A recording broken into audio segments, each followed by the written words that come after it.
Hi friends, welcome back to our channel. ఈరోజు east Godavari డిస్టిక్లో ఆదర్శ్ కాలేజీలో జరిగినటువంటి డిఎస్సి సర్టిఫికేట్ వెరిఫికేషన్స్ ఎలా జరిగాయి, లోపల ఎటువంటి సర్టిఫికేట్స్ అడుగుతున్నారు, ఎటువంటి వాటికి రిజెక్ట్ చేస్తున్నారు, ఏ ఉండాలి, మన కాల్ లెటర్లు ఇచ్చినవి కాకుండా వాళ్ళు ఎక్స్ట్రాగా అడిగే సర్టిఫికేట్స్ ఏంటి, వాటి గురించి మాట్లాడుకుందాం. ఇలా మన కాలేజ్ లోపలికి వెళ్ళిన తర్వాత ఫస్ట్ అయితే ఇక్కడ కాలేజ్ డెస్క్ దగ్గర మీ కాల్ లెటర్లో కమిటీ నెంబర్ ఉంటుంది. ఆ నెంబర్ చెప్తే మీకు అక్కడ రూమ్ నెంబర్ ఇస్తారు. ఆ నెంబర్ తీసుకుని రూమ్స్కి వెళ్ళచ్చు. రూమ్స్లో అందరూ వెయిటింగ్ మోడ్లో ఉన్నారు. చూసినట్లయితే ప్రతి ఇక్కడ ఈస్ట్ గోదావరిలో 20 కమిటీస్ అంటే 20 రూమ్స్ ఇచ్చారు వెరిఫికేషన్కి.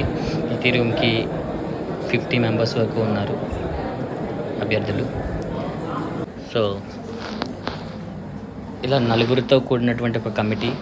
ఇందులో ఒకరు రెవెన్యూ డిపార్ట్మెంట్ నుంచి ఒకరు ప్రిన్సిపల్, ఇద్దరు లెక్చరర్స్ ఉంటారు. ఈ కమిటీ మన దగ్గర ఉన్న సర్టిఫికేట్స్ అన్నీ తీసుకుని అవసరం లేని క్వశ్చన్లన్నీ అడిగి మిమ్మల్ని ఇబ్బంది పెడతారు. వీళ్ళు ఎంత ఫాస్ట్గా వెరిఫికేషన్ చేస్తున్నారు అంటే ఉదయం 9 నుంచి మధ్యాహ్నం 2 గంటల వరకు ఎంతమందికి అయిందంటే కేవలం 2 మాత్రమే వెరిఫికేషన్ అయ్యింది. అది వాళ్ళు చెప్పే రీజన్ ఏంటంటే కొంతసేపు నెట్ పని చేయలేదు, కొంతసేపు సిస్టమ్స్ పని చేయలేదు, కొంతసేపు వాళ్ళు పని చేయలేదు. సో మధ్యాహ్నం 2 అయ్యింది. ఆఫ్టర్నూన్ లంచ్ తర్వాత మళ్ళీ స్టార్ట్ చేశారు.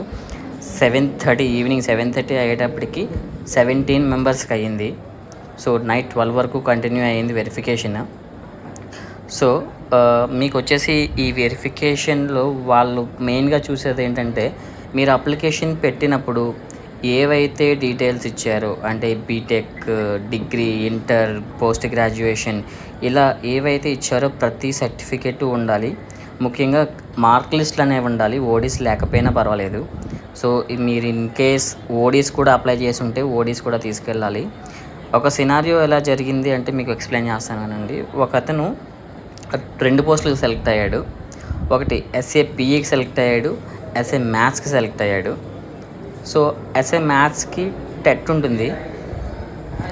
సో తను ఏం చేశాడంటే నేను ఎస్ఏబిఏకి సెలెక్ట్ అయ్యాను, ఎస్ఏ మ్యాథ్స్ అనేది మార్క్స్ తక్కువ వచ్చినాయి కదా అని చెప్పి ఆయన మ్యాథ్స్కి సంబంధించిన టెట్ మార్క్స్ కానీ మిగిలినవి ఏమైనా ఉంటే అవి తీసుకురాలేదు అవి. సో ఇక్కడ వీళ్ళు అడిగేది ఏంటంటే మీరు టెట్ పెట్టారు అప్లికేషన్లో, టెట్కి సంబంధించిన మార్క్ లిస్ట్ కూడా ఉండాలి. సో అలా ఈచ్ అండ్ ఎవ్రీథింగ్ మీరు ఏదైతే పెట్టారో అన్నీ ఉండాలి అని అడుగుతున్నారు. అవి తీసుకుని వెళ్ళాలి మీరు కన్ఫామ్గా. వాళ్ళు ఇంకా మైన్యూట్గా చెక్ చేసేది ఏంటంటే పర్సంటేజ్. మీ మార్క్ లిస్ట్లో ఉన్న మార్క్స్ అన్నీ కౌంట్ చేసి క్యాలిక్యులేట్ చేసి పర్సంటేజ్ కరెక్ట్గా వేసారా లేదా. ఒకవేళ కరెక్ట్గా వేయకపోతే వాళ్ళు రిమార్క్ రాసుకుంటున్నారు. ఎట్లా అంటే మీరు 53 వేసారు, మీకు 52% వచ్చింది. సో వాళ్ళు రిమార్క్ రాసుకుంటున్నారు. ఇంకా వచ్చేసి మీ క్యాస్ట్ సర్టిఫికేట్స్ ఏవైతే ఉన్నాయో కొంతమంది 2 క్యాస్ట్ సర్టిఫికేట్స్లో అప్లై చేశారు. ఎలా అంటే అప్లికేషన్ పెట్టే టైంలో ఒకటి, నిన్న ఫైల్ అప్లోడ్లో వేరే ఒకటి కొత్తది పెట్టారు. సో వాళ్ళు ఏమడుగుతున్నారంటే మీరు పెట్టిన 2 కూడా తీసుకురావాలి. ఒకవేళ తీసుకురాకపోతే మీకు టైం ఇస్తున్నారు తీసుకురావడానికి, వెళ్ళి అప్పుడే వెంటనే తీసుకురావాల్సి ఉంటుంది. ఇంకా మీరు ఏమైనా సర్టిఫికేట్స్ తప్పుగా రాంగ్గా అప్లోడ్ చేసి ఉంటే వాళ్ళు మీకు టైం ఇస్తారు. అక్కడే మీరు అప్లికేషన్ మీ ఫైల్ అప్లోడ్లో మీరు VHOH PWD క్యాండిడేట్స్ అయితే కనుక మీరు కంపల్సరీ మీ ఫాదర్ ఆర్ మదర్ ఇద్దరి రేషన్ కార్డ్స్, ఆధార్ కార్డ్స్ తీసుకురావాలి. వాళ్ళు మీకు చెప్పినటువంటి జిరాక్స్ సెట్స్ ఏవైతే 3 జిరాక్స్ సెట్స్ ఉన్నాయో వాటిలో మీ యొక్క కాల్ లెటర్ జిరాక్స్ ఒకటి,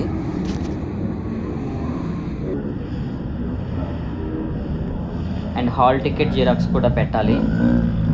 వాళ్ళందులో కాల్ లెటర్లో మెన్షన్ లేదు, బట్ వీళ్ళు మాత్రం అడుగుతున్నారు.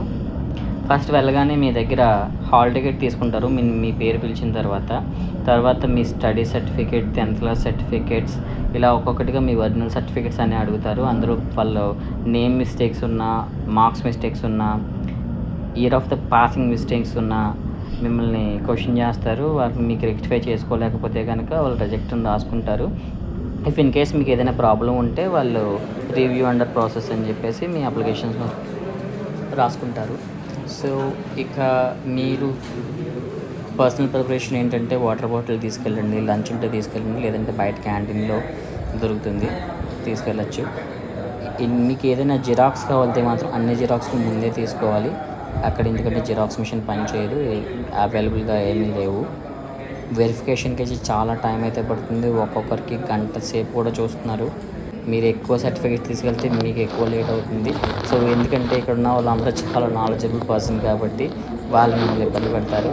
మీరు అర్థం చేసుకోవచ్చు ఎంత నాలెడ్జ్ వాళ్ళకుందో దాన్ని బట్టి. అవసరం లేనివి అవసరం ఉన్నవి అన్నీ అడుగుతారు వాళ్ళు.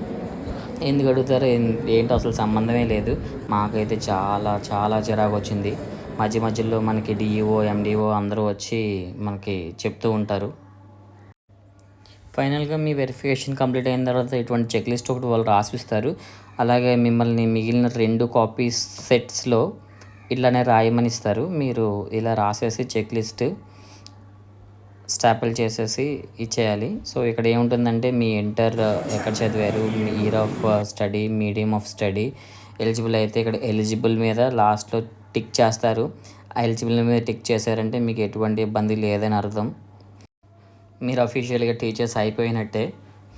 సో ఇవన్నీ మీరు ఒక సెట్ చేసిన తర్వాత ఇక్కడ ఒక అధికారి ఉంటారు, ఆయనకి ఇచ్చేస్తే ఆయన గవర్నమెంట్ ఫోల్డ్స్లో మీ పేరు, హాల్ టికెట్ నెంబర్, మీ సబ్జెక్ట్ ఎస్ఏపి అయితే ఎస్ఏపి, ఎస్ఏ సోషల్ అయితే ఎస్ఏ సోషల్ రాసేసి ఇటువంటి ఇక్కడ మీకు కనిపిస్తుంది ఇటువంటి ఒక కవర్లో ఫోల్డ్లో పెట్టేసి ఆయన భద్రపరుస్తారు.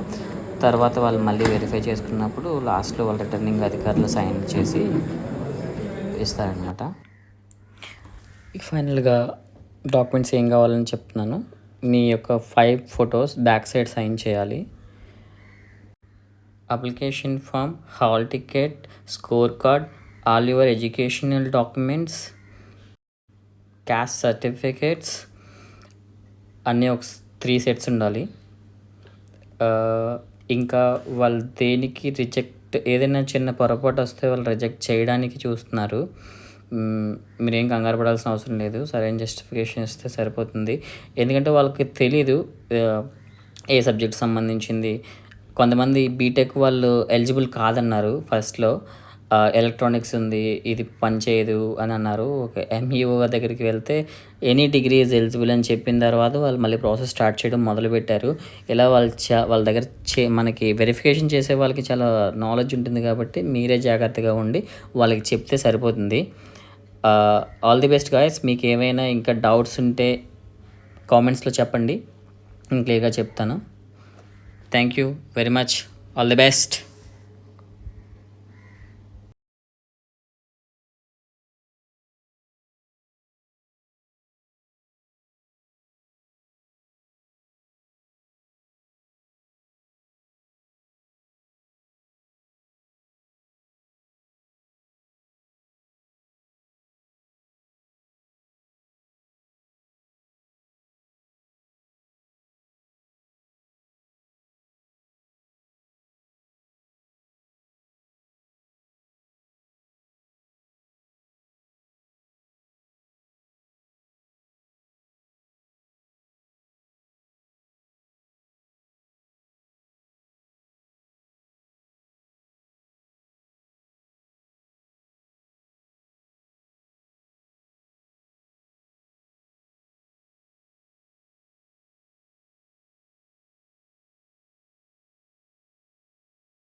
మీకు ఏమైనా డౌట్స్ ఉంటే కామెంట్ బాక్స్లో పెట్టండి.